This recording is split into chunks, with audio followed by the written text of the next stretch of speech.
Thanks for joining Heavy today. We're speaking with Frankenbok, or Aaron Butler from Frankenbok, actually. But before we get into that, I'll just give you a little bit of a background, guys, so you know where we stand. So, Melbourne Metal Warriors Frankenbok this year celebrate 25 years of existence. But instead of throwing a traditional style celebration, the band have elected to pay homage to the entire Frankenbok legacy by inviting members from each of the 5 major Frankenbok lineups to reunite and perform songs from their era of the band's history. So it's an arduous and time-consuming task, but one which can already be considered a major success, despite the official celebration is still not happening until this weekend. So tonight we speak with founding member and original guitarist Aaron Butler. Then go back through the early days of Frankenbok and straight through to the present time. So, Aaron, thanks for joining. AZZA, we'll call you. AZZA, thanks for joining us. Yeah. I mean, Aaron means I'm in trouble. I'm usually in trouble, so if I live in denial and everyone calls me AZZA, that's better. It's a little less formal too, so I think we'll stick with AZZA. So, AZZA, thanks for joining us, brother. AZZA, no fucking idea what's going on. Very good, mate. So we've got a bit to get through today, so we'll start off at the very beginning, mate. So take us back to the start of Frankenbok in the summer of 1997 when you came back from a trip to the US full of inspired musical dreams. Okay, well, I basically moved over to Florida chasing the death metal dream, and I was lucky enough to land in the right circles where I was hearing people like going, talking about Morbid Angel, which were like my heroes at the time, and talking about them unlike we talk about them, just as in blokes, people, one guy was sort of talking about Pete Sandoval, the drummer from Morbid Angel, he's going, yeah, fucking Sandoval, man. He still owes me $50. And I'm like going, oh my God, he's talking about Pete Sandoval. Oh my God. And I'm like, just blown away because these guys are heroes of mine. So I was very lucky to get taken in by, the inner circle of all these people that were, before I moved over to America, they only existed in, CD back in the days, CDs and posters on my wall. And next thing you know, I'm having breakfast with some of these people and getting to know them personally. And it's quite a strange thing once you sort of get to know someone a little bit personally, you start to forget who they were to you once in a while. And you got to kind of remind yourself, you start getting a bit comfortable and give them a bit of shit, and you go, wait a minute, what am I doing here? But so I was lucky enough to get taken in the inner circle, in which I learned lots and lots and lots and lots from all these guys in bands like some Malevolent Creation and the Morbid Angel dudes. Another band over there called Pain God. They changed their name to Pain God because they used to be called Raped Ape. Oh, Jesus. better known as Molested Monkey. But these are all, like some serious hard hitters in, the death metal scene. All these guys have done done a bit of time in all the big bands and all that sort of stuff. And I got to know these dudes really well, and I would often see them in between shows and all that. They'd come down to like Tampa Bay or whatever, and they'd be staying the night. And rather than drinking the night away and getting fucked up, one guy would say to the other guitarist was like, okay, well, let's do that thing. And they had these little side projects, and they just with 8-track recording gear or whatever, whilst they were in town, they would work on these things. It was usually like a drum machine and, just some sort of pretty primitive recording gear. And at the time, I started playing in a band called Shrill over there. And they were like a punk band, and which I really enjoyed. It was more, I sort of did it because I was friends with the guys, and I really liked their music, but I really, really, really wanted to play like death metal type stuff. And then I kind of realized from what these other guys are doing that, what?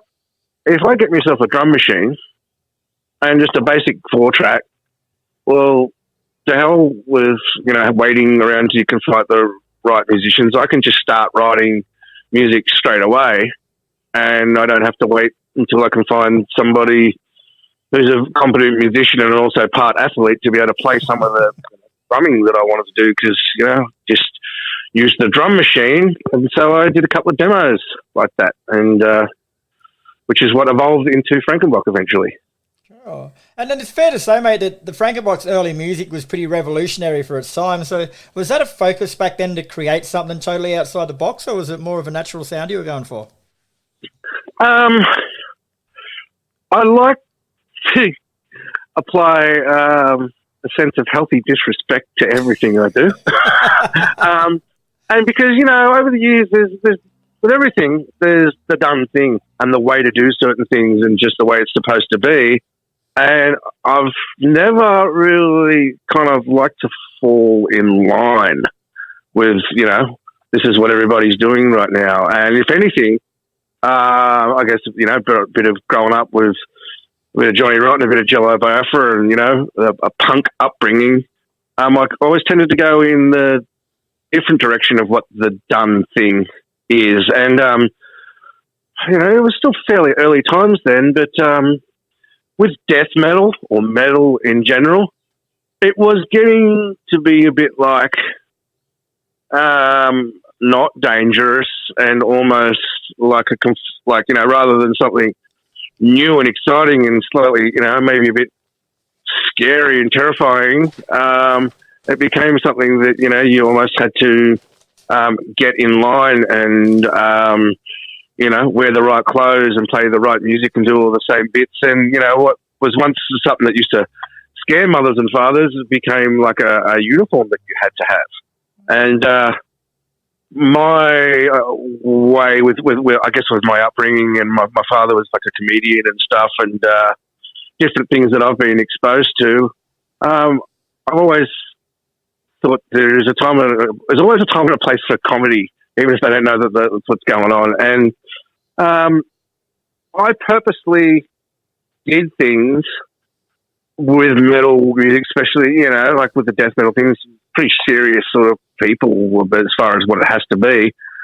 And I used to kind of really enjoy throwing things in there that was like a spanner in the works. Like, you can't do that. I go, well, I believe I just did. And they're like, but, and that came down to even like our first Greetings and Salutations, our first album, like the cover.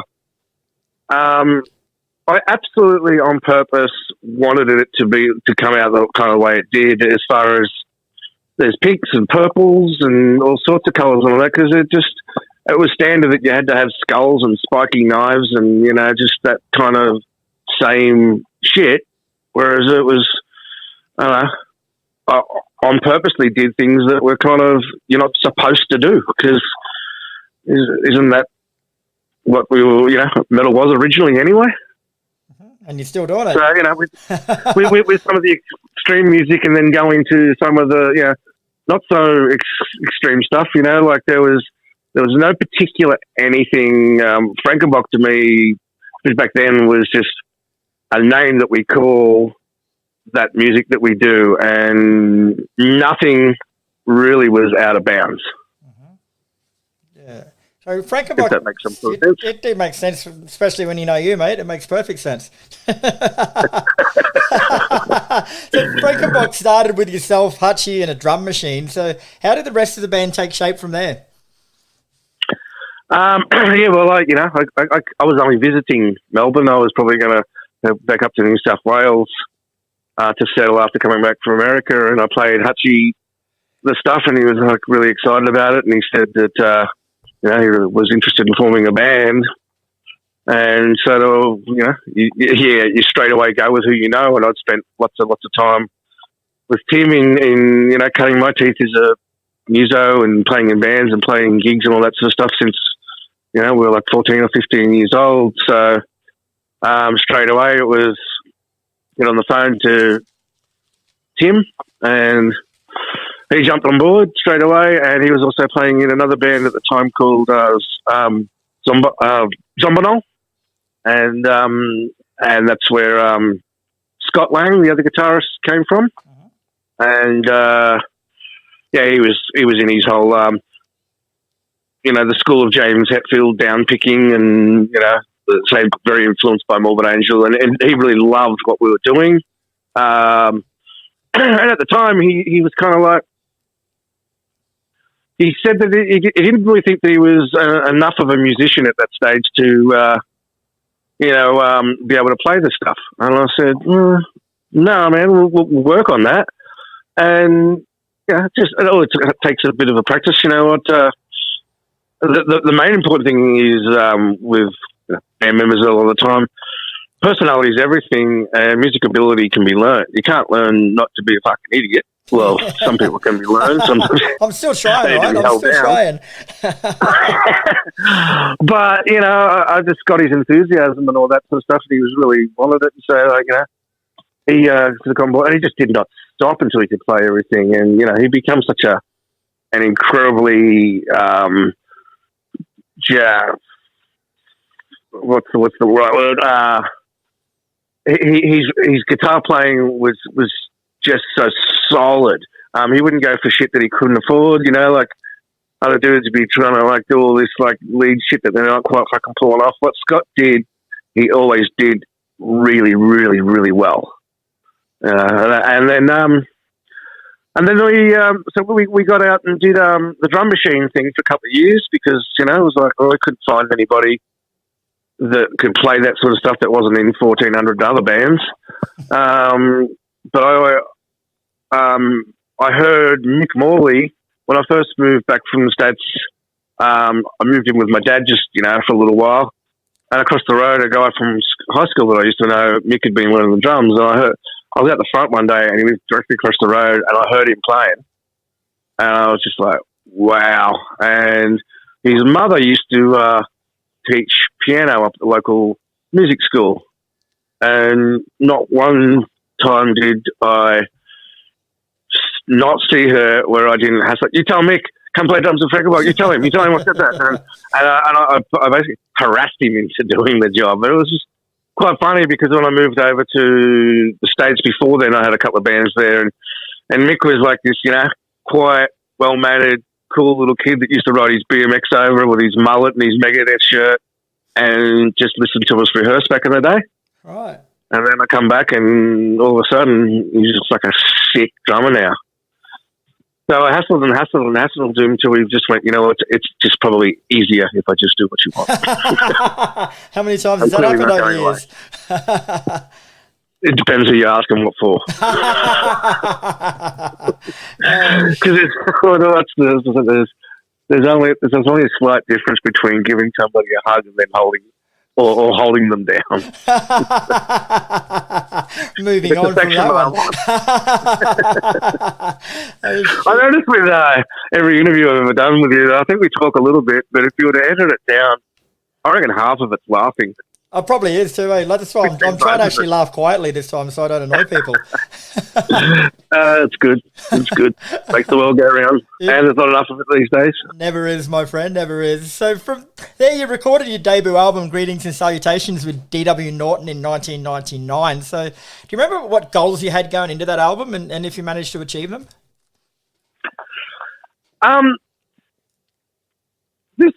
The actual whole recording thing, I felt like it was very much a thing that Scotty kind of, and Hutchie sort of knew the guy who had the vision and all that sort of stuff.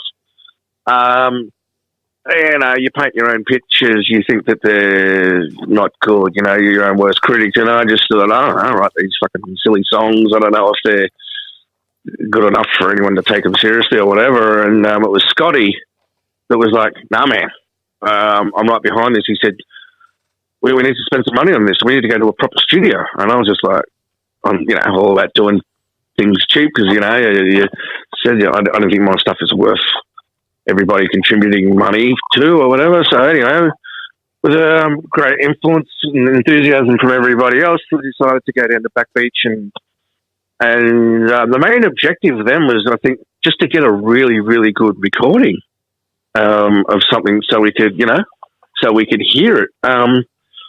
It's one of those things, you often find things if you're not looking for them. I don't think we had any major, plans for any kind of world domination or local domination or kind of anything. We were just sort of doing what we were doing, very kind of innocently, almost naive, and things just sort of started to sort of happen. And one thing fell into another, like we kind of finished the recording, we're like, cool. We've got a great recording now of what we do. It sounds unreal. Now what? And then that's when DW actually called us and said, hey, I'm going to start like a label called Fault Line. He called it. And he says, I want to start like a little label and I want to put your record out because I believe in it. And, you know, it was part of Shock Records at the time as well. And we were just like, holy shit, you know, really? And then I've got to give a lot of respect to DW. He really helped us a lot. You know, we were sitting in the studio with him and he said, you guys need to tour interstate. We were like, okay. And so he straight away, he's on the phone to Jason North from Truth Corroded and he went, hey, got this band Frankenbok here. If I can shit, I want you to organise a couple of gigs in Adelaide with them the boys, can you look after them and we'll sort it out. They were like, yeah, man. So they organised the shows. Like, all of a sudden, we're touring interstate. We'd never just sort of done that sort of thing before, you know? And we were just so naive. And he's like, well, what are you going to take merch-wise? And we're like, merch?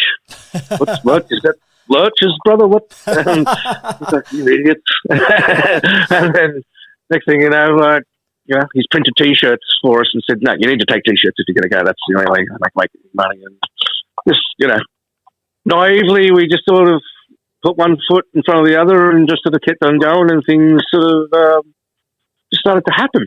So that was followed by the EP Loopholes and Greatest Excuses. So how would the band change sonically, I suppose, and as a unit between those two releases? It had become a band. Before it was felt like, you know, when we did Greetings and Salutations, it was very much kind of more of a project that everybody, you know, was part and parcel involved in. Then when we did the Loopholes thing, that's when Mick Morley, the drummer, had been playing with us, and rather than being a lot of my visions and, like, you know, I used to write the songs and program the drums and say, here it is, boys, learn it, let's do this. It started to turn into more of a band where I'd come up with some riffs, or Timmy would come up with some riffs, and Mick would decide what he thinks should go there drum-wise and all that, and then I would tell him what it has to be instead. But, no, you know, it become a bit more of like an actual band rather than one person's project, you know? Now, like, yeah. Cool. Now, I can already hear you sort of sighing, oh, no, fuck me, before I ask this question, but I have to do it, mate. So, around I can't remember where the name came from. I can't remember. No, that's not it, mate. Hutchie told us that. I don't need you to tell us that. But around that time, Frankenbok released a cover of Madison Avenue's Don't Call Me Baby. Like, what made you pick that song? I wanted to get famous and get my... everyone seems to have a different version of what happened and why, and I'll tell you the right one. No, this is how I remember it. We were sitting in the studio, and Mark Lachelle was in and out of this whole studio, and we kept on hearing... I'm like, what is that? And they were recording that Don't Call Me Baby song. And we heard it every day for a long time whilst we were also recording our thing. And it got, I think it was me, going back a while, that I said something, hey, maybe we should just jokingly do a cover of that just for something to do and a bit of fun. And everyone was like, yeah, that'd be good. And I think, from the way I remember it, this is not fact, this is just how I remember it. I'm pretty sure DW said something like, mate, if you guys do that, I reckon we can get you on Triple J, bloody 12 o'clock during the day, playing your kind of music, you know, with a novelty song type thing. And I was like, oh, okay. And then we sort of got to the end and we went, well, recording's going good and we still have time. And we went and asked the Madison Avenue Andy Gantz, the Jamie's guy, and he said, are you going to be taking the piss out of us? I said, no, man. No, we actually like the You song. lied. He said, are you going to be saying anything bad or derogatory about us? I said, no, man. We're just going to do it sort of as it is. And he said, okay, we'll get your people to speak to our people. Your lawyers can speak to our lawyers, and then get authorization, and then you can do that. We went, so that's a yes. So we just went down and recorded it, and it came out cool and it came out fun. And GW was kind of right. It did end up. It was one of the first times going way back that I remember hearing like double kickers and death metal sort of growling at 12 o'clock on a fucking Tuesday afternoon on Triple J. That's awesome. So, and I guess everybody in the band has a different outlook about how they feel about the song. I've never not liked it, and I still enjoy it. And it was meant to be fun, and it still is fun. And I have no regrets about doing it because so many people that are into all of our music that would not have known about us if it wasn't for that novelty song that we did. Yep.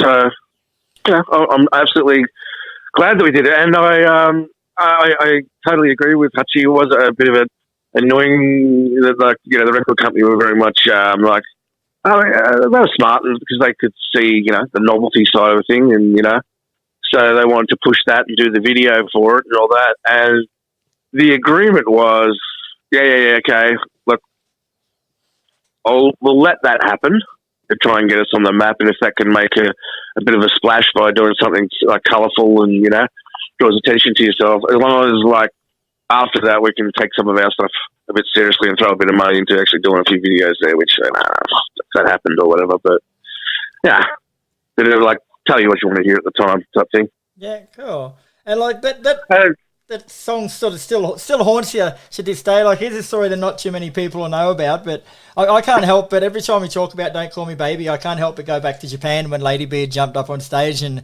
absolutely blindsided you with that song. Tell us that story.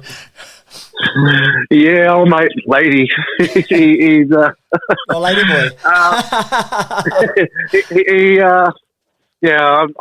I assume most people know who we're talking about with Lady Beard, but if you don't, look him up. It's awesome. It's some great stuff. But I first heard about him.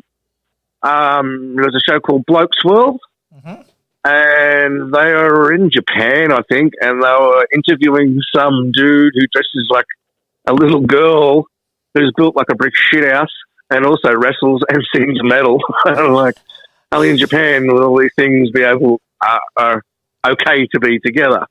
And they interviewed him, and he said, yeah, I'm from Perth.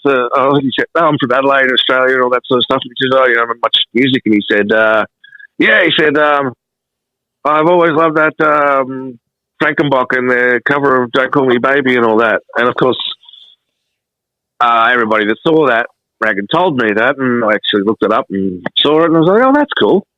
And then when we were over there, I remembered that guy, digs us, and he's quite a big deal now, and he's like an interesting, quirky guy that we could see eye to eye with.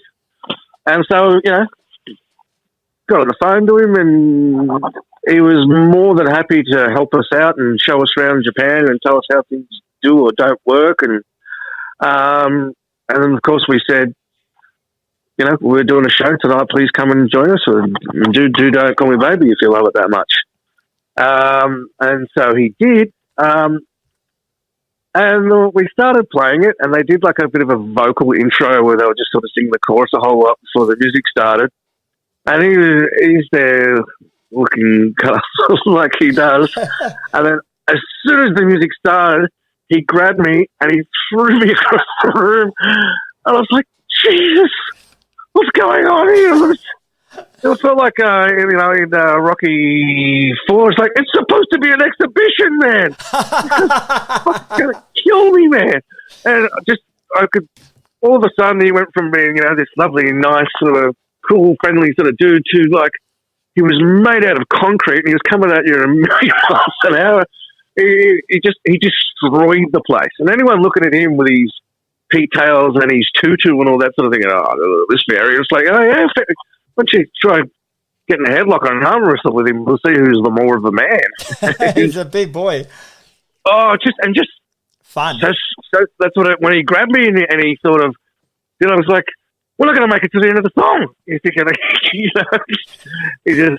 just couldn't believe how strong he was and he destroyed the place. He destroyed the place. So it was a mess. I think a lot of people had a really good time, and I think a lot of people were also very frightened that night. Yeah, I was a bit of both. It's actually funny, like that's not quite how I remember the story. So one of us has got a bad memory, but the way I remember it was we gave him a list of about 10 songs to go through and learn, and Don't Call Me Baby wasn't one of them because his band hadn't played that song for a long time. So when he jumped up on stage and said, "Rightio, let's do Don't Call Me Baby," he's all thrown off a little bit.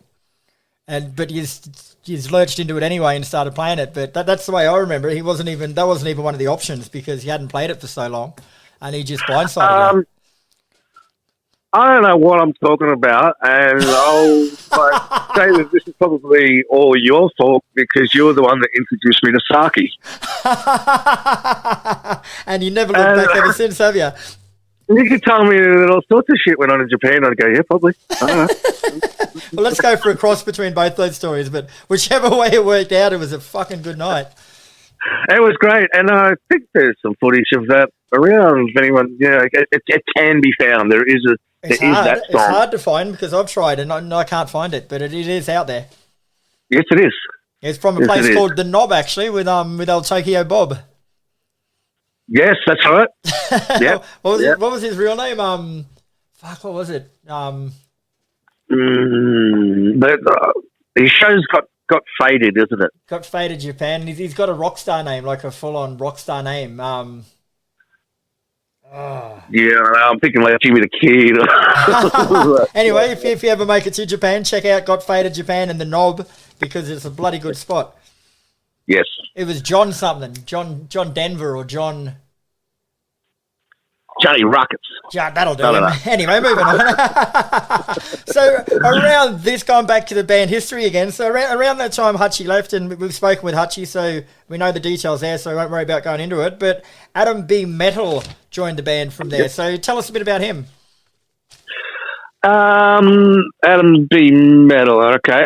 He was not somebody that I knew of beforehand. I think we actually put an ad out saying Frankenbok is looking for a singer, and he was one of several dudes that applied. And it was pretty weird, actually. Like we're rehearsing at my house and trying, the singers out at my house. We had a couch out in the porch, like all bogan houses, and at one stage there was like 3 or 4 different dudes sitting there waiting in line, waiting for their turn to come in and have a crack, which was just so weird. And yeah, we'd sort of really, really liked a couple of people that we'd sort of heard, and then Adam B. Metal came in, and yeah, he just once we thought we'd like this person, we thought we'd like that person, and I think it was like halfway through the first or second song, we were just all looking at each other and like, oh my God, this is the guy, and then I can't remember exact words, but we're very impressed with what he could do music-wise, and play guitar as well. He was a songwriter as well, and not a sort of contrived sort of thing, but he just gave us a little bit of a spiel about who he is and what he wants to do with his life and what music means to him. And I laughed after he said it, and I think he said, "Oh, did I say something funny?" like I was taking the piss. I said, "No, man." I said, "You pretty much just explained like that's exactly kind of who we are as well, man. You basically just said everything that I really, really wanted to hear." And I said, if you want the job, we'd love you to get on board. And he did, and he said he was, he's a he actually bought. Well, he's quite a good, clean melodic singer, but also a very good sort of heavy singer, and a very very good guitar player and just songwriter and all things music himself. So he was. We felt very very lucky to have somebody like him that just slotted in, and then off we went. He was a great front man at the time as well, and so we headed out with him to do like a whole bunch of stuff, and it worked really, really well for a while. Yeah, cool. John Mayer too. That's Tokyo Bob's name, John Mayer. Is it really? Yeah, didn't you know that? No. Yeah, that's why I called him Tokyo Bob, because John Mayer just sounded too... Yeah, like Johnny Rockets better. Anyway, back to Adam. So your next album was Blood Oath, which a lot of people consider one of your best albums. Would you agree? Yeah, I think it is too. It's weird when you set out to do things and you do it so well, and then some people don't like it. Like, I particularly wanted to do a really, really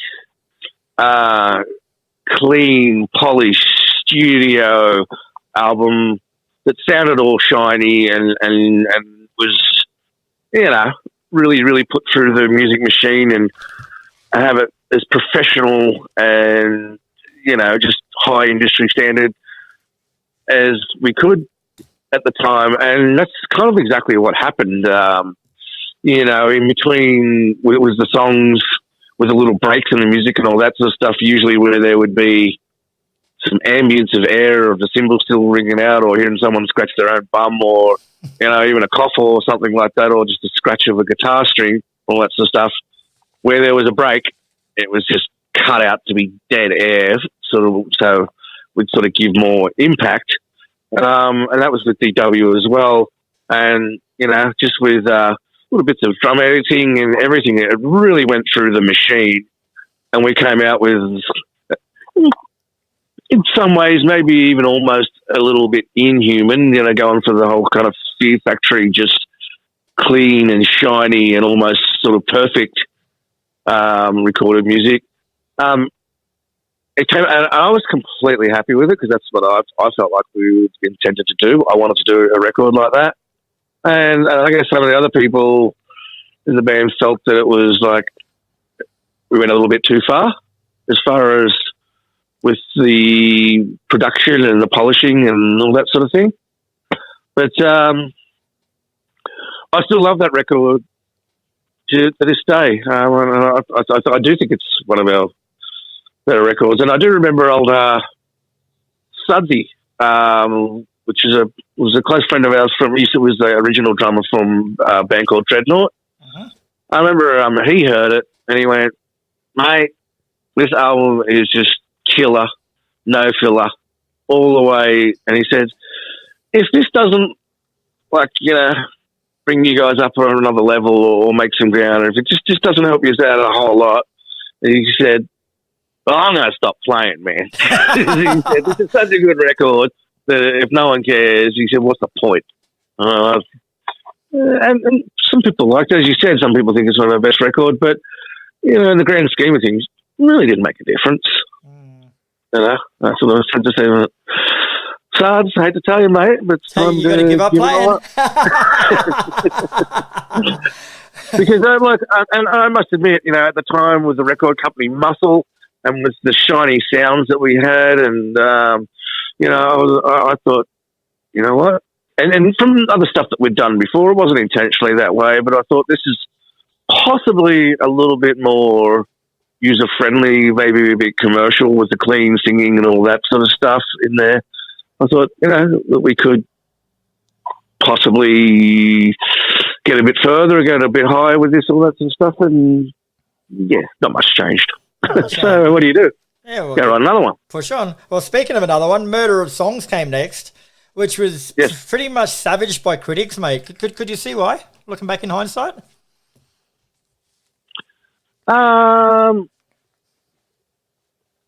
Critics. Yeah, fuck the critics. Who are they? Who do they think they are? Yeah, I can see why. you can hate a free lunch if you want, like you could say thanks for the hand job, but I'm a little bit itchy now, like, I don't know. It's sure I can, I can't remember. Do you know what? I don't remember what they said or what they didn't like about it, but I think it's, again, I hear it. I don't really listen to our music, but sometimes I have to when I'm like going to relearn it or practice it or whatever. And again, I think that was Adam B. Metal's very much where he really, really shined, because we lent into his songwriting a little bit, and there's some stuff on there. I guess I can now understand what some people are saying, because it started to sound a little bit less like Frankenbok, which was just a fuck you machine, that would just do what's not expected, and it was pretty harsh and pretty rough and pretty ready. But I remember someone did describe it. It's just like, it's like, just lost its teeth, man. It's not aggressive. It's like heavy metal for supermodels. Oh shit! That's rough. Go, I like supermodels. Yeah, well, who doesn't?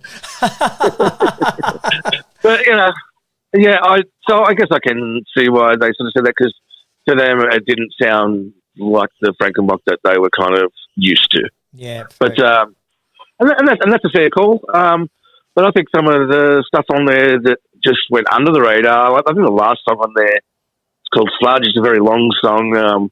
Adam B. Metal wrote the majority of it, and I reckon it's fantastic. Mm-hmm. But no accounting no one ever for taste, said. Is there, mate? Sorry? No accounting for taste, is there?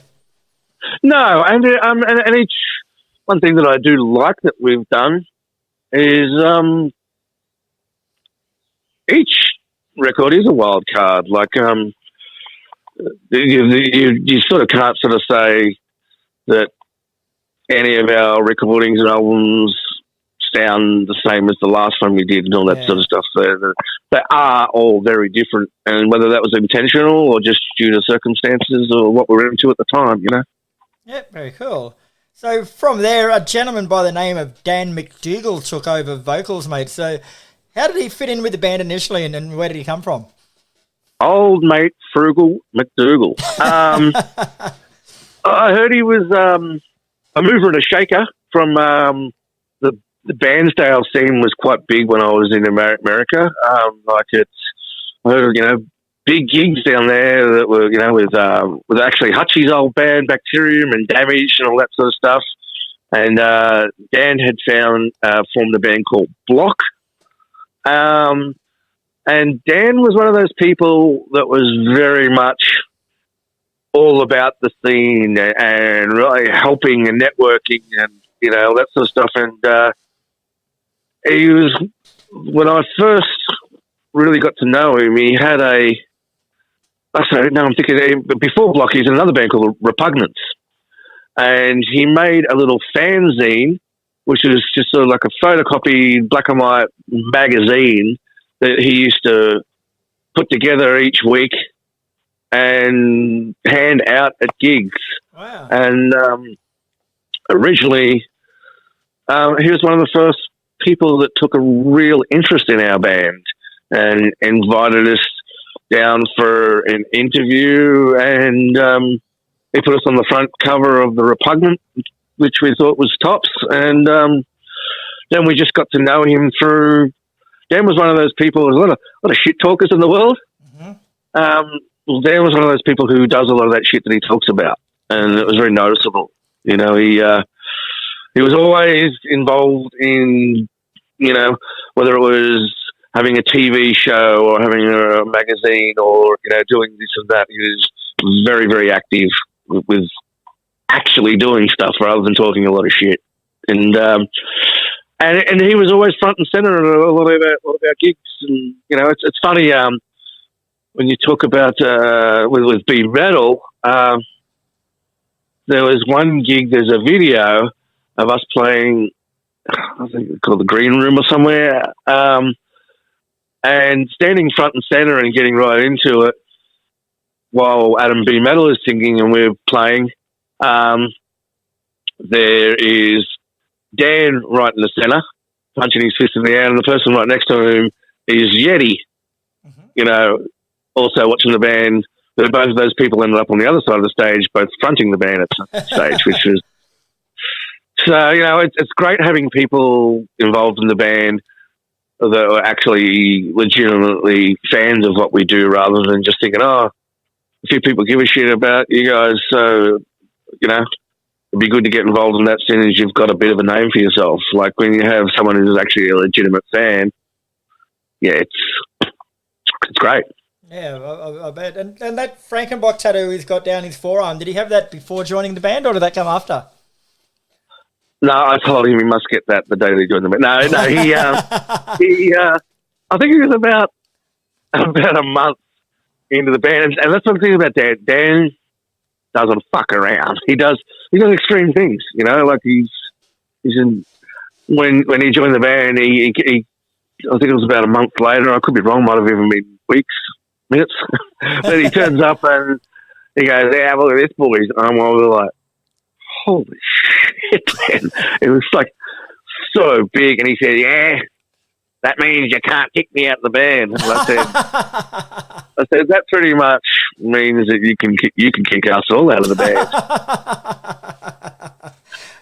And I remember during a very intense moment, which we can all make light of now, when Dan was going to leave the band, and it was during the last conversation of like, "Okay, so what's happening?" "Yeah, I'm out. I'm going to be leaving." And okay. And Timmy actually said to Dan, "I want to know one thing, Dan." And he said, "What's that?" He says, "What are you going to do about that stupid tattoo?" And I said, "Fire or knife."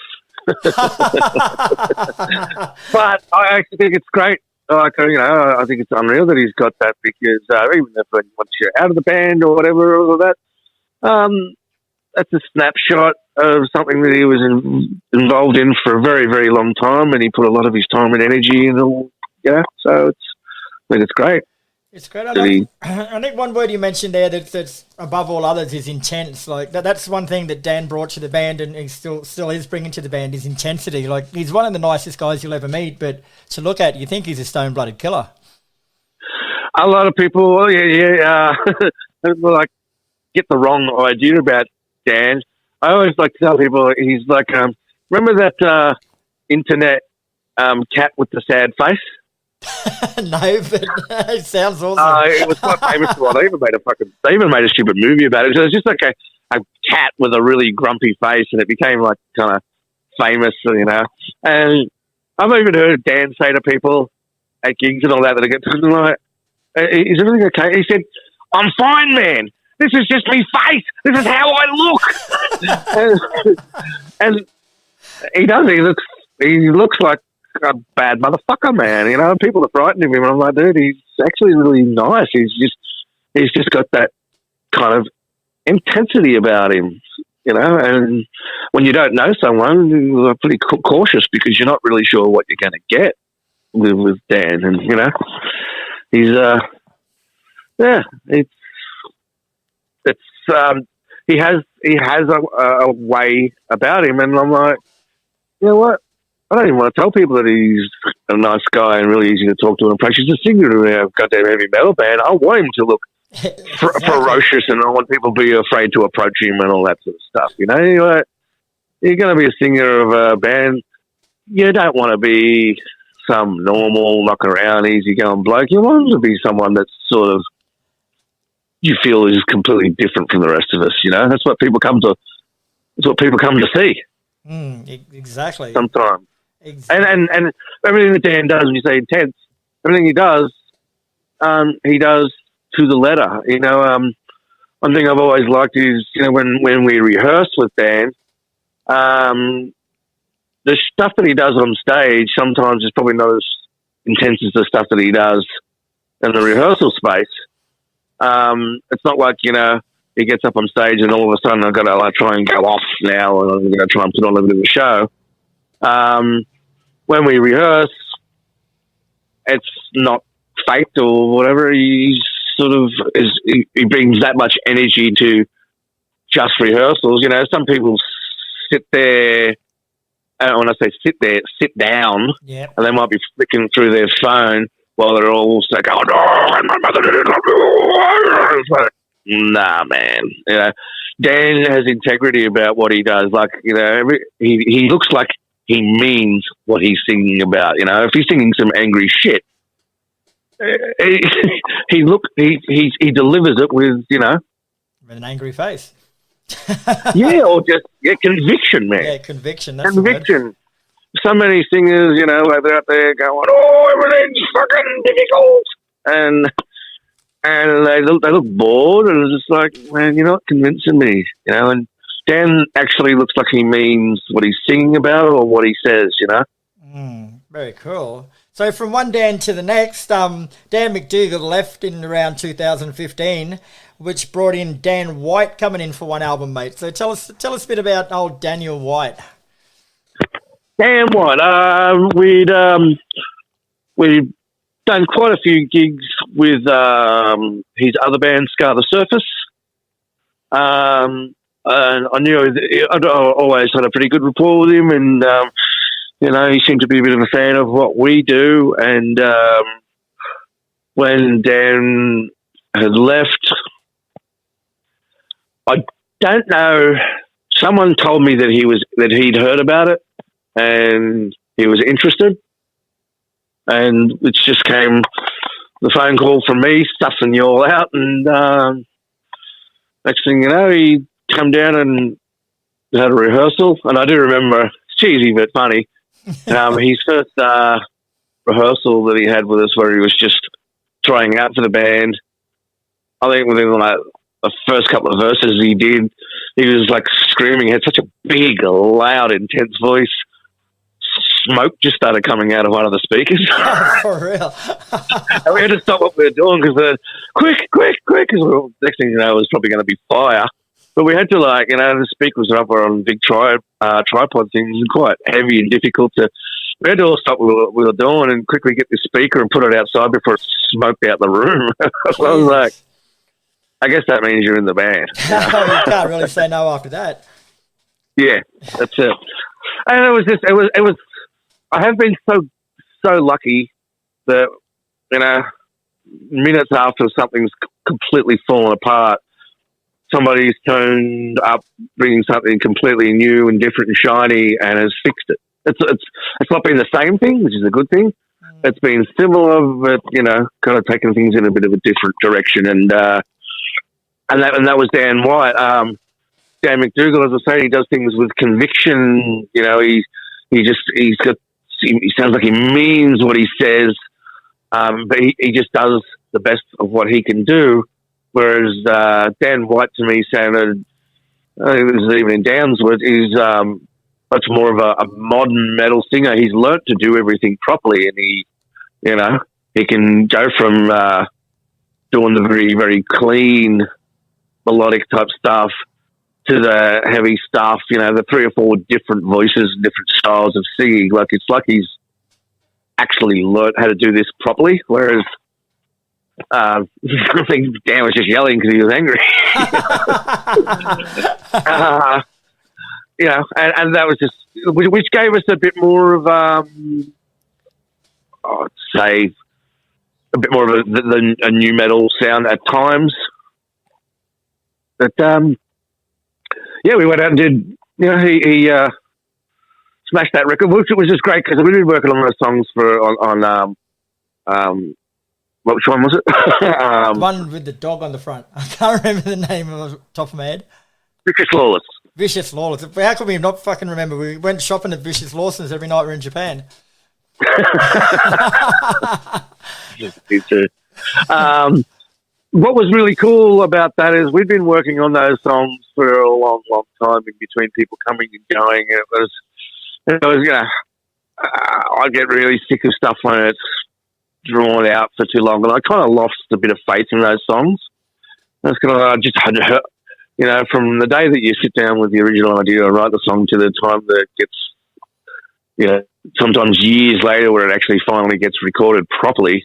You have played it and heard it a long time, and, you know, there'll be some weeks where you think, yeah, this is a really great song. It's probably one of the best I've ever done. And months later, go like, I'm a fucking idiot, and I should just throw away the guitar because my shit sucks, and I hate everything that I write, and it's it's hopeless.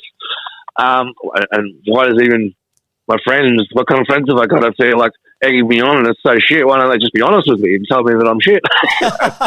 Anyway, we had these songs going, and I was kind of yeah. And then when Dan White started to do his thing on top of them, I all of a sudden got really excited about them again because they sounded all of a sudden it made sense because it was he put the icing on the cake, so to speak, and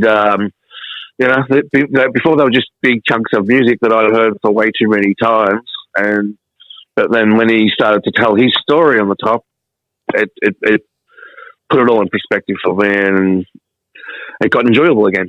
Oh, cool. Ben, after that tour of Japan that we spoke about, mate, like Dan White left and Dan McDougall returned. Like, was that a weird time? Yeah, it was.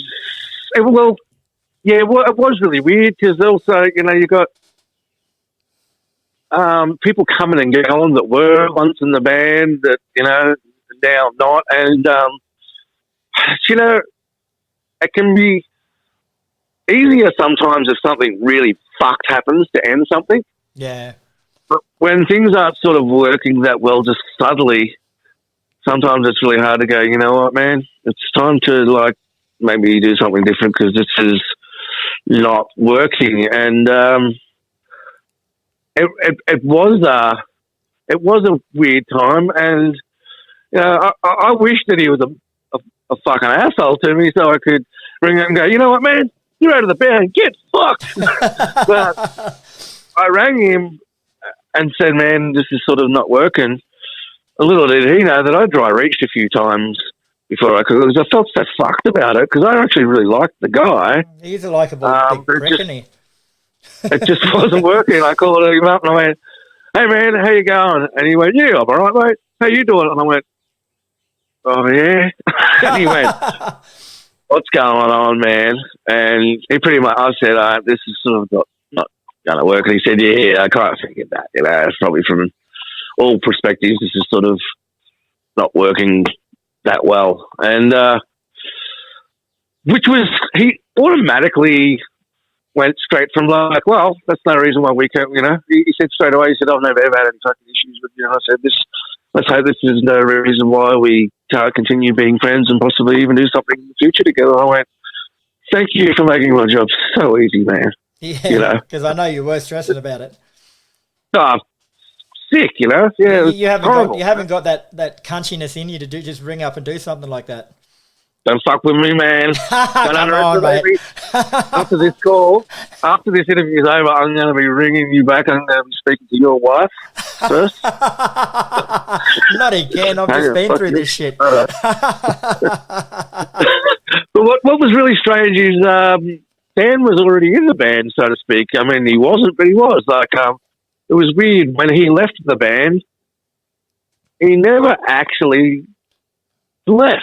He stopped singing, but he was there every night that we were when we were rehearsing, and he became the guy that would help us with doing recordings and help us doing videos and doing all that sort of thing. He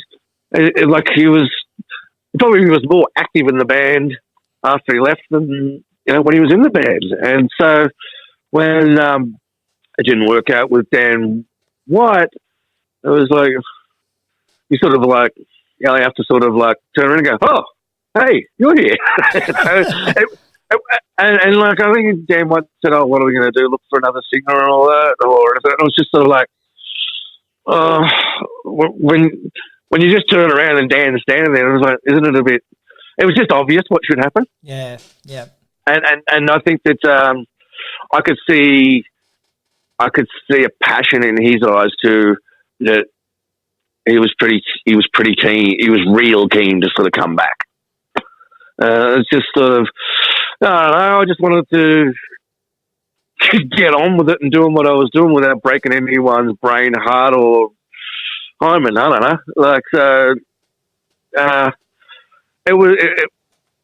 it was great how, Dan was the very first show we played with and singing, there's Dan White front and centre down the front supporting, Beautiful, isn't it? It is. It's crazy. It's like, it's cool that everyone can be so cool. Yep, exactly. Well, and it works for everyone's benefit. It does. I do have a couple more questions here, but I think we might wind it up because we just hit the hour mark, and I don't know if people can handle listening to us for more than an hour. No, if you just edit out all my swearing and the laughing, that'll be like 10 minutes, motherfucker.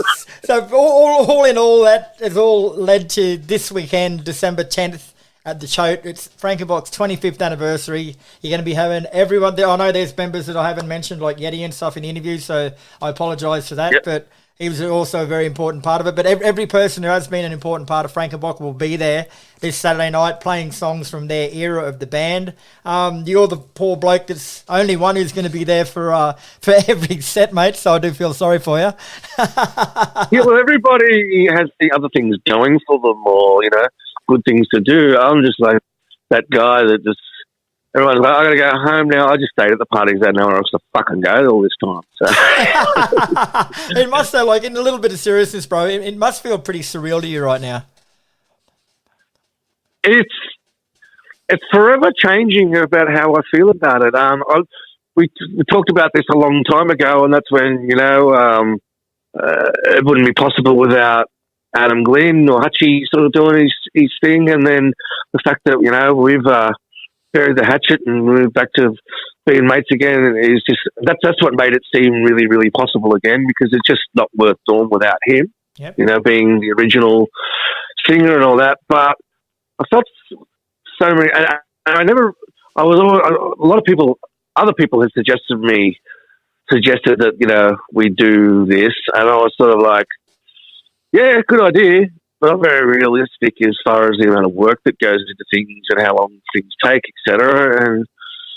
And JD, the bloke that's sort of behind this whole thing, sort of, he's been banging on to us about it for ages. And when we were in Adelaide, we were all having a couple of beers after a show, and he was talking about it. I said, look, man, so as we're all here, can you tell everybody? I said, wait, I'll go get the rest of the members of the band. Tell them, not just me, about what you're thinking.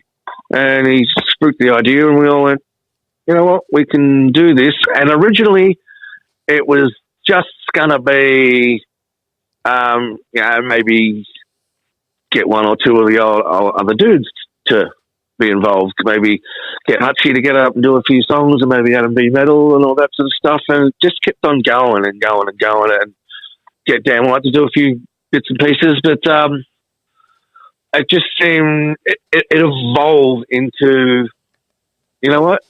Everybody is so enthusiastic, and I'm quite touched that everybody really wants to be involved, and treated the thing with such respect. And I think it was Dan McDougall that sort of said, "Man, there's no point anymore. Like just dipping your toe in." He said, "We're going to go all the way." He said, "It's a big, it's a pretty gutsy move, and I don't think it's really sort of been done before. But as far as," he said, "let's just see if we can get all the lineups back together that you've had over the years and get everyone back on stage." He said, "We've come this far. Let's see if we can do that." And I was quite touched that everybody I spoke to was very enthusiastic to be involved, and I can't believe that. Which is great, and after 25 years, the fact that, we are like most of us are all mates, like everyone's sort of, there's no real bad blood between anybody. I mean, most bands have been around 10 years. Like someone who doesn't talk to anyone and they won't ever talk to them again and all that. But everyone was like, pretty cool, and everyone was really enthusiastic, speaking to Scott Lang, the original guitarist, and like, he's over in Perth, and he didn't hesitate. I said, "Man, we're doing this thing. I know it's a big ask, busy guy, and all that sort of stuff. You're in Perth." And he said, "Nah, I'm in. I'll do it. I don't know." And just the enthusiasm's been great. And so there's the idea of the actual show, but it's put each and every single person that's been involved in a headspace where they really had to stop and reflect on the old times and all what this band has meant to them and how much time they had spent and memories they've got and all that sort of stuff. And it's been really interesting because the show's really good. The show is a really good thing that we're going to be doing at the end of it. But just seeing all these blokes together and all these laughs and, I remember that time that we did this and all that sort of stuff. It's already an incredible success to have 12, 13, how many people that are involved, all back together and really enjoying it. And one thing that, and which is also, from the other stuff that we found, old music and all that, that's come of it, which is great. One thing that occurred to me 2 days ago when we were having our first rehearsal with all the members almost being there, I went, you know what? It's incredible that we're all just still on the earth. Yeah, true. None of us are like 18. We're, you look at most bands and all that sort of stuff, there's a few missing souls over the years, you start to get in your late 40s, 50s and all that sort of stuff. And if not, gone for the dirt nap, I can't believe no one's incapacitated in a wheelchair or no one's incarcerated in jail or just really sick where they can't sort of do anything. I can't believe most of these dickheads are still the same level of assholes that they all were, True. Last night I was at practice and it was like, I was looking around the room and it was like that somebody parked the Bok circus clownmobile out the front and just all these hairy bearded Frankenboks just kept on turning up, man. It was it's crazy to see all these dudes together, but it's made a lot of people, I guess, stop what they're doing in their lives and really thinking about how important over the years Bok has been kind of almost like a men's group, a social group or whatever the stuff that's always given people a place to go outside of your regular work life, wife, just the main, a lot of the stuff that the ordinary sort of stuff that just everybody sort of does. This is a reason to be, at practice on a Monday or Tuesday or Wednesday night or whatever and laughing your ass off with your mates and all that sort of stuff, which is, I think is very good for the soul. Damn straight, AZZA. Damn straight, mate. Well, thanks very much for that, bro. That's probably one of the most enlightening interviews I've ever done, bro. I really enjoyed that, mate. So best of luck on Saturday night. I know you're going to kill it. Yeah, and man. Yep, we're all over it. Here's to another 25 years. Oh.